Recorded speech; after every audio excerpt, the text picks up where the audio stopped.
প্রিয় শিক্ষার্থী বন্ধুরা, সম্মানিত সহকর্মীবৃন্দ এবং সম্মানিত অভিভাবকবৃন্দ, আসসালামু আলাইকুম। আশা করি আপনারা সকলেই ভালো আছেন। আমি কাজী তহিদুল ইসলাম, সহকারী শিক্ষক, ফেনী বালিকা বিদ্যানিকেতন স্কুল অ্যান্ড কলেজ। এই মুহূর্তে যারা আমার এই অনলাইন ক্লাসটি দেখছেন, আপনাদের সবাইকে ফেনী বালিকা বিদ্যানিকেতন স্কুল অ্যান্ড কলেজের ফেসবুক পেজ থেকে স্বাগত জানাই। প্রিয় দশম শ্রেণীর শিক্ষার্থী বন্ধুরা, আশা করি তোমরা সকলেই ভালো আছো। আজকে আমরা যে বিষয়ে আলোচনা করব তা হচ্ছে মাধ্যমিক রসায়ন বইয়ের 4th অধ্যায়ের পর্যায় সারণী নিয়ে আলোচনা করব। আজকে আমি যে টপিকসটি তোমাদের সাথে আলোচনা করব তা তোমরা অবশ্যই রসায়ন বিজ্ঞান বইয়ে 64 থেকে 74 পৃষ্ঠার ভিতরে অবশ্যই পাবে। তো যারা এই মুহূর্তে আমাদের এই অনলাইন ক্লাসে যুক্ত হয়েছ, তারা খুব দ্রুত শিক্ষা উপকরণ নিয়ে স্ক্রিনের সামনে বসে পড়ো। চলো তাহলে শিক্ষার্থী বন্ধুরা, আজকে শুরু করি আমাদের এই লাইভ ক্লাসটি। আমাদের আজকে পাঠ্য বিষয় হচ্ছে পর্যায় সারণীতে উপস্থিত মৌলসমূহের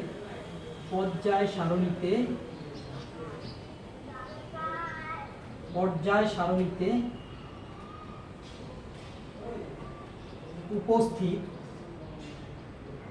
মৌলসমূহের ইলেকট্রন বিন্যাস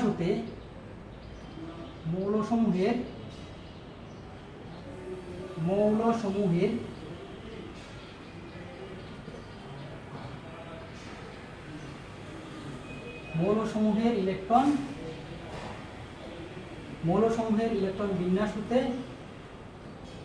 মৌলসমূহের ইলেকট্রন বিন্যাস হতে অবস্থান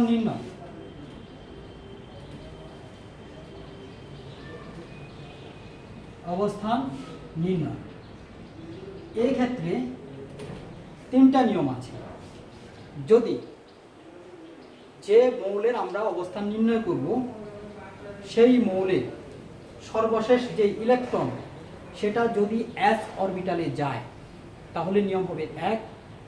আর যদি দ্বিতীয় নিয়ম হলো যে কোনো মৌলের সর্বশেষ যে ইলেকট্রন আছে সর্বশেষ ইলেকট্রনটি যদি s এবং p অরবিটালে যায় তাহলে সেক্ষেত্রে হবে দ্বিতীয় নিয়ম। আর যদি তৃতীয় নিয়ম হলো সর্বশেষ যে ইলেকট্রন, কোনো মৌলের সর্বশেষ ইলেকট্রনটি যদি s এবং d অরবিটালে যায় তাহলে সেক্ষেত্রে তৃতীয় নিয়ম প্রযোজ্য। খুব সহজে তোমরা নিয়মগুলো দেখো। প্রথম হচ্ছে নিয়ম 1। যেই সকল মৌলের ইলেকট্রন বিন্যাসে সর্বশেষ ইলেকট্রনটি s অরবিটালে যায়, যে সকল মৌলের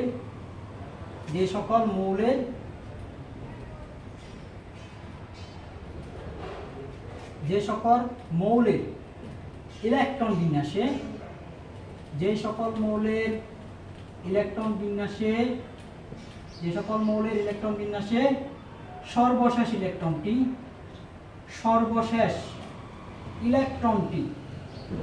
সর্বশেষ ইলেকট্রনটি s অরবিটালে যায়, s অরবিটালে প্রবেশ করে সেই সকল মৌলের ক্ষেত্রে আমরা আজকে আমরা যেটা নির্ণয় করব সেটা হচ্ছে পর্যায় নির্ণয় করব প্রথমে, এবং তারপরে নির্ণয় করব গ্রুপ। তো পর্যায় নির্ণয়ের ক্ষেত্রে একটা জিনিস খুব ভালো করে মনে রাখতে হবে, আর সেটা হলো যে কোনো মৌলের যে সর্বোচ্চ যে প্রধান কোয়ান্টাম সংখ্যা আছে, অর্থাৎ সর্বশেষ শক্তি স্তরের যে সংখ্যা, সেই সংখ্যাই হলো ওই মৌলের পর্যায় সারণীতে পর্যায় সংখ্যা। তাহলে কোনো মৌলের পর্যায়ের ক্ষেত্রে আমাদেরকে মনে রাখতে হবে যে পর্যায় কিভাবে নির্ণয় করব, পর্যায় নির্ণয়। কোনো মৌলের ইলেকট্রন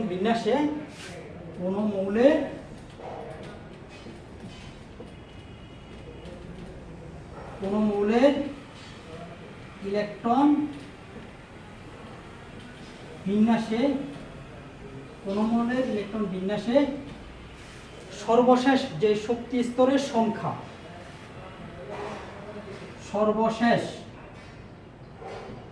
যে শক্তি স্তরের সর্বশেষ যে শক্তি স্তরের সংখ্যা, সর্বশেষ যে শক্তি স্তরের সংখ্যা বা প্রধান কোয়ান্টাম সংখ্যা, সর্বোচ্চ কোয়ান্টাম সংখ্যা, সর্বোচ্চ কোয়ান্টাম সংখ্যা, সর্বোচ্চ কোয়ান্টাম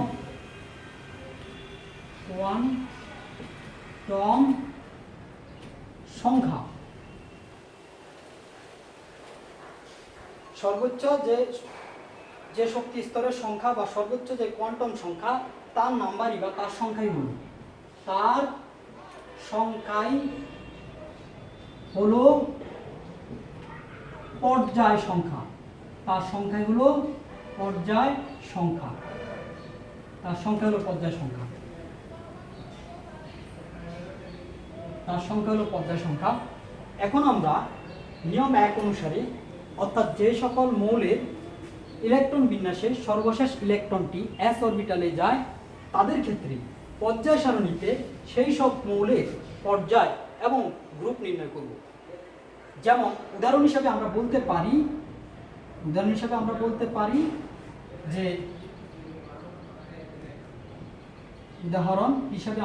পারি যে হাইড্রোজেনের কথা, হাইড্রোজেনের পারমাণবিক সংখ্যা হচ্ছে 1 এবং ইলেকট্রন বিন্যাস হলো 1s1। তো এক্ষেত্রে হাইড্রোজেনের আমরা নির্ণয় করব পর্যায় এবং এরপরে নির্ণয় করব গ্রুপ। সুতরাং হাইড্রোজেনের ইলেকট্রন বিন্যাসটা আমরা দেখি। হাইড্রোজেনের যে সর্বোচ্চ শক্তি স্তর তা হচ্ছে প্রথম শক্তি স্তর, তার মানে পর্যায় একে আছে, পর্যায় একে আছে এবং যে গ্রুপ তা হচ্ছে এস এ যা আছে, এস হচ্ছে 1, তার মানে গ্রুপ 1 এ আছে। এরপরে আমরা আসবো সোডিয়ামের ইলেকট্রন বিন্যাস।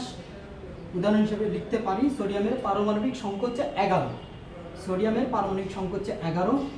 সোডিয়ামের যে ইলেকট্রন বিন্যাস তা হচ্ছে 1s2, 2s2, 2p6, 3s1, 10টা এবং 11টা। তাহলে সোডিয়ামের যে ইলেকট্রন বিন্যাস তা থেকে আমরা দেখি যে সর্বশেষ যে ইলেকট্রন তা হচ্ছে H এ গিয়ে প্রবেশ করেছে, S এর সর্বশেষ শক্তি স্তর, অর্থাৎ যে ইলেকট্রন বিন্যাস সেই ইলেকট্রন বিন্যাসে ইলেকট্রনটি s অরবিটালে প্রবেশ করেছে। সেই ক্ষেত্রে সোডিয়ামের যে সর্বোচ্চ অর্থাৎ সর্বশেষ যে শক্তি স্তর তা হচ্ছে তৃতীয় শক্তি স্তর। আমরা দেখি প্রথম শক্তি স্তরে 2টি ইলেকট্রন এবং দ্বিতীয় শক্তি স্তরে 6 এবং 2 8টি ইলেকট্রন এবং তৃতীয় শক্তি স্তরে 1টি ইলেকট্রন আছে। অর্থাৎ সোডিয়ামের ক্ষেত্রে যে আমরা নির্ণয় করব পর্যায় এবং আমরা নির্ণয় করব সোডিয়ামের গ্রুপ।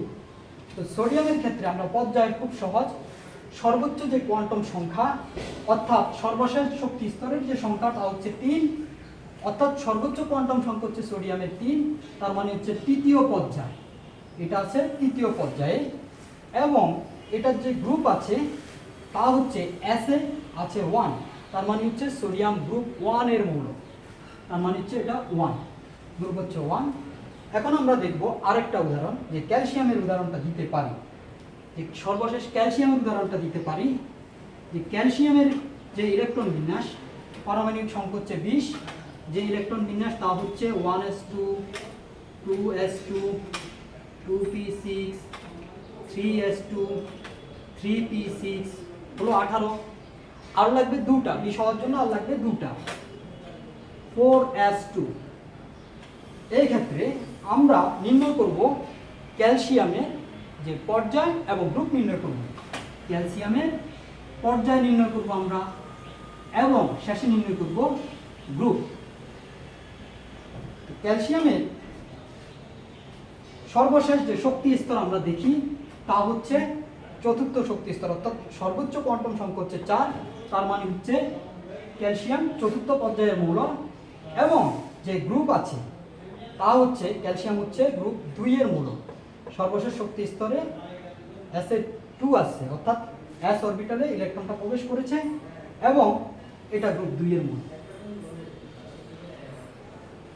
আমরা এবার এতক্ষণ আলোচনা করছিলাম যে নিয়ম 1-এ যে সকল মৌলের ইলেকট্রন বিন্যাসে সর্বশেষ ইলেকট্রনটি s অরবিটালে প্রবেশ করে সেই ক্ষেত্রে আমরা পর্যায় এবং গ্রুপ নির্ণয় করলাম।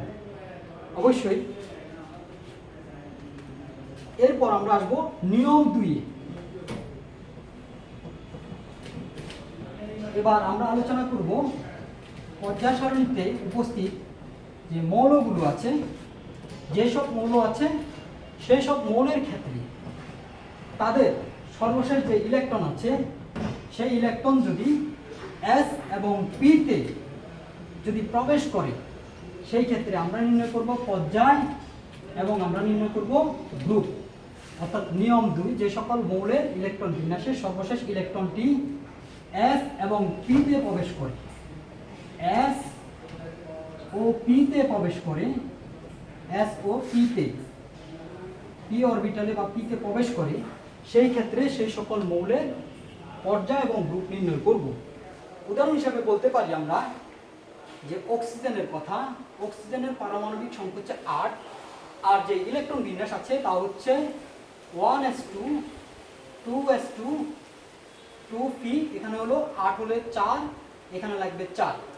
তাহলে আমরা দেখছি যে অক্সিজেনের ক্ষেত্রে কি হবে, অক্সিজেনের যে এক সর্বশেষ শক্তি স্তর অথবা সর্বোচ্চ যে প্রধান কোয়ান্টাম সংখ্যা, অর্থাৎ সর্বোচ্চ যে সংখ্যা, সর্বোচ্চ শক্তি স্তর হচ্ছে দ্বিতীয় শক্তি স্তর। তার মানে হচ্ছে পর্যায় হচ্ছে 2 দ্বিতীয় পর্যায়ে, এবং দ্বিতীয় পর্যায়ে 2 এবং 4 হচ্ছে গ্রুপ হচ্ছে 6।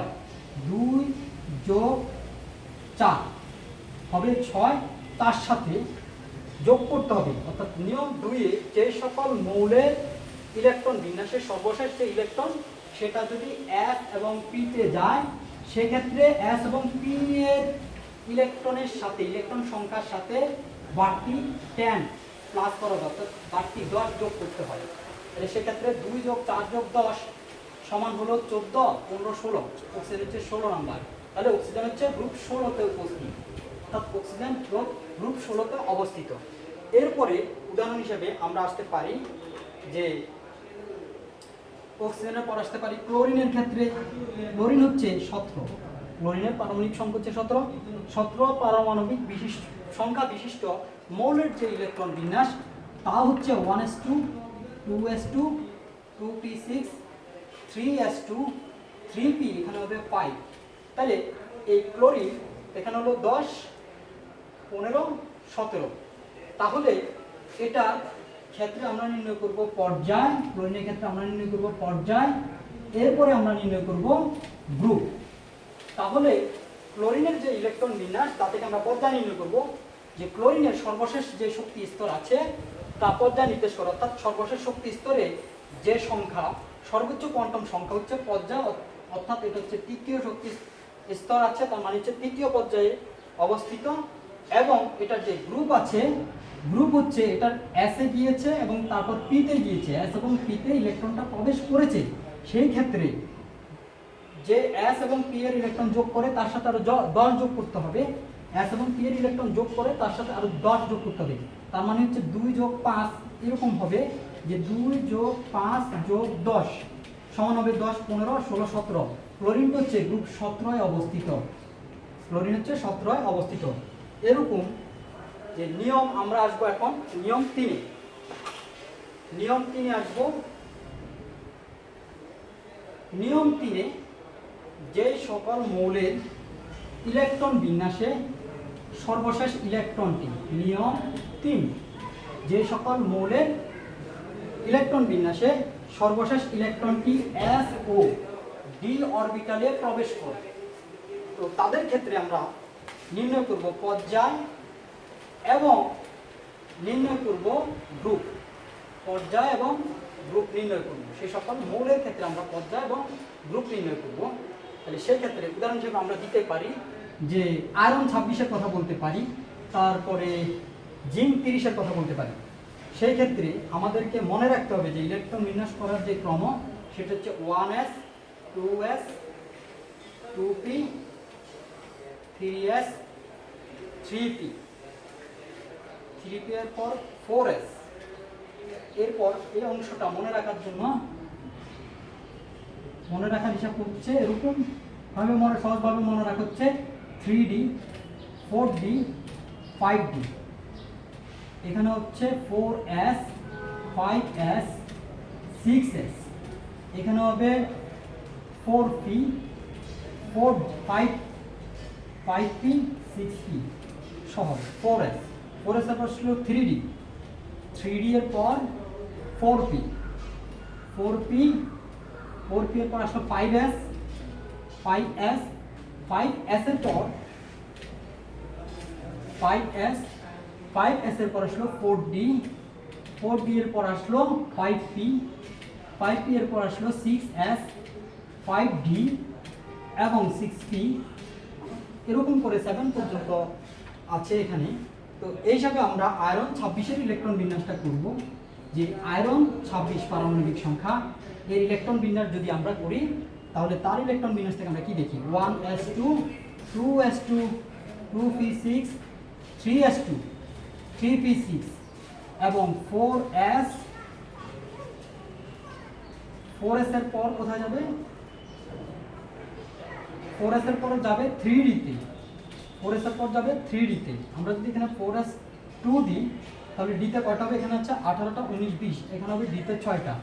তাহলে সর্বশেষ যে শক্তি স্তর আছে আমরা আয়রন 26 এর ক্ষেত্রে তার পর্যায় এবং গ্রুপ নির্ণয় করব। আয়রন 26 এর অর্থাৎ 26 পারমাণবিক সংখ্যা বিশিষ্ট মৌলের পর্যায় নির্ণয় করব এবং সাথে নির্ণয় করব গ্রুপ। তাহলে আয়রনের যে সর্বোচ্চ প্রধান কোয়ান্টাম সংখ্যা যেটা, সেটা হচ্ছে 4, অর্থাৎ আয়রন হচ্ছে চতুর্থ পর্যায়ের মৌল এবং কোন গ্রুপে আছে সেটা, যে S এর সাথে যে D আছে, S এবং D এর যে ইলেকট্রন সংখ্যা তা যোগ করলে হবে 6 এবং 2 হবে 8, গ্রুপ 8 এর মৌল। এরপরে আমরা আসবো আয়রনের পর আসবো জিঙ্ক 30। জিঙ্ক 30 ইলেকট্রন বিন্যাস হচ্ছে 1s2 2s2 2p6 1s2 2s2 2p6 3s2 3p6 4s2 এবং 3D। তাহলে এখানে 26 যদি হয়, জিঙ্ক হচ্ছে 10 3D 10। তাহলে এই ক্ষেত্রে আমরা যে গ্রুপ বের করব এবং অর্থাৎ পর্যায় বের করব, পর্যায়ের সাথে আমরা বের করব গ্রুপ, পর্যায় বের হবে এবং গ্রুপ বের হবে। তাহলে জিঙ্ক 30 এর যে পর্যায় তা হচ্ছে সর্বোচ্চ কোয়ান্টাম সংখ্যা হচ্ছে চতুর্থ পর্যায়, পর্যায় হচ্ছে 4 এবং যে গ্রুপ হচ্ছে যে S এবং D এর যে অরবিটাল আছে অর্থাৎ ইলেকট্রন আছে, S এবং D অরবিটালের যে ইলেকট্রন তা যদি যোগ করা হয় টোটাল যাবে তার মানে 10 যোগ 2 সমান 12, গ্রুপ হচ্ছে 12। তো আমরা পর্যায় সারণীতে উপস্থিত মৌলসমূহের ইলেকট্রন বিন্যাস হতে তাদের অবস্থান নির্ণয় খুব সহজে আমরা করতে পারবো। তো তোমরা ভালো করে এটা করবে, অবশ্যই এই জিনিসটা ভালো করে করার চেষ্টা করবে। এখন আমরা আরেকটা টপিকসে আসব, সেটা হচ্ছে যে পর্যায় সারণীতে বিভিন্ন গ্রুপে উপস্থিত যে মৌলসমূহ আছে তাদের যে বিশেষ নাম সে সম্পর্কে আমরা জানব। যে পর্যায় সারণীতে উপস্থিত মৌলসমূহের যে বিশেষ নাম সে সম্পর্কে আমরা এখন জানব।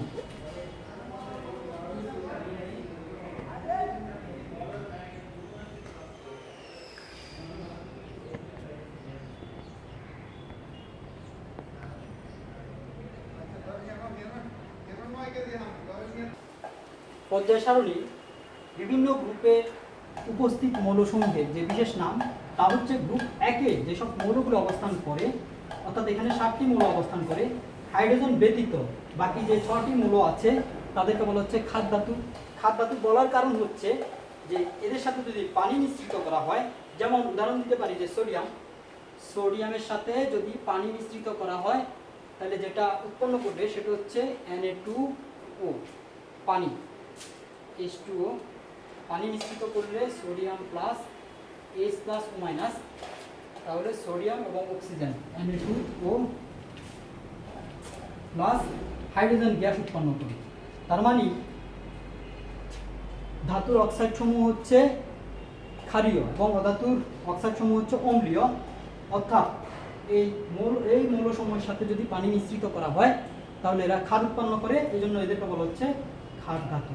এরপরে পর্যায় সারণীতে উপস্থিত গ্রুপ 2-এ যেসব মৌলগুলো আছে তাদেরকে বলা হচ্ছে মৃৎ ক্ষার ধাতু। মৃৎ ক্ষার ধাতু সমূহ মাটিতে বিভিন্ন যৌগ হিসেবে মিশ্রিত থাকে। এরপরে পর্যায় সারণীতে উপস্থিত যে গ্রুপ 3 থেকে শুরু করে গ্রুপ 12 পর্যন্ত যেসব মৌল আছে তাদেরকে বলা হচ্ছে অবস্থান্তর মৌল। এরা রঙিন যৌগ গঠন করে, এরা পরিবর্তনশীল জারণ অবস্থা প্রদর্শন করে, এরপর এদের দিয়ে জানালার রঙিন কাঁচ তৈরি করা হয়, তারপরে এরা প্রভাবক রূপে কাজ করে। এরপরে পর্যায় সারণীতে গ্রুপ 11-তে অবস্থিত যে কপার, সিলভার এবং গোল্ড, এই তিনটা মৌলকে বলা হচ্ছে মুদ্রা ধাতু। প্রাচীনকালে এইসব মৌলগুলো দিয়ে মুদ্রা তৈরি করা হতো। পর্যায় সারণীতে উপস্থিত গ্রুপ 17 নম্বরে যেসব মৌল আছে এদেরকে বলা হচ্ছে halogen. Fluorine, chlorine, bromine, iodine এবং স্টাটিন, এগুলো বলা হচ্ছে হ্যালোজেন। হ্যালোজেন শব্দের অর্থ হচ্ছে সামুদ্রিক লবণ উৎপাদক। আর উদাহরণ হিসেবে বলতে পারি এই হ্যালোজেনটা আমরা কোথায় পাবো, যেমন আমরা যে খাবার লবণ আছে যে সোডিয়াম ক্লোরাইড, খাবার লবণের সংকেত হচ্ছে সোডিয়াম ক্লোরাইড। এখানে যে ক্লোরিনটা আছে এই ক্লোরিনটা আমরা এই ক্লোরিন হ্যালোজেনটাকে আমরা খাবার লবণের সাথে পাই। এরপরে গ্রুপ 18-তে যেসব মৌল আছে সেগুলোকে বলা হচ্ছে নিষ্ক্রিয় গ্যাস। নিষ্ক্রিয় গ্যাস রাসায়নিকভাবে নিষ্ক্রিয় এবং এদেরকে বাতাসে বিভিন্ন মাত্রায় পাওয়া যায়, এরা বাতাসে বিভিন্ন মাত্রায় থাকে। তো এই নিষ্ক্রিয় মৌলসমূহ রাসায়নিকভাবেও নিষ্ক্রিয়। এর কারণ হচ্ছে হয় এদের দ্বিত্বপূর্ণ থাকে অথবা এদের ইলেকট্রন বিন্যাসের সর্বশেষ যে অষ্টকপূর্ণ থাকে, এই জন্য এরা অন্য কোনো মৌলের সাথে মিশ্রিত হয় না বা যুক্ত হয় না, এমনকি নিজেদের সাথেও যুক্ত হয় না। তো আজকে আমাদের এই টপিকসগুলো ছিল। অবশ্যই তোমরা ভালো থাকবে, সুস্থ থাকবে এবং স্বাস্থ্যবিধি মেনে চলবে। তো তোমাদের সাথে ইনশাল্লাহ দেখা হবে আগামী ক্লাসে। ধন্যবাদ সবাইকে, সবাই ভালো থাকবে। আসসালামু আলাইকুম।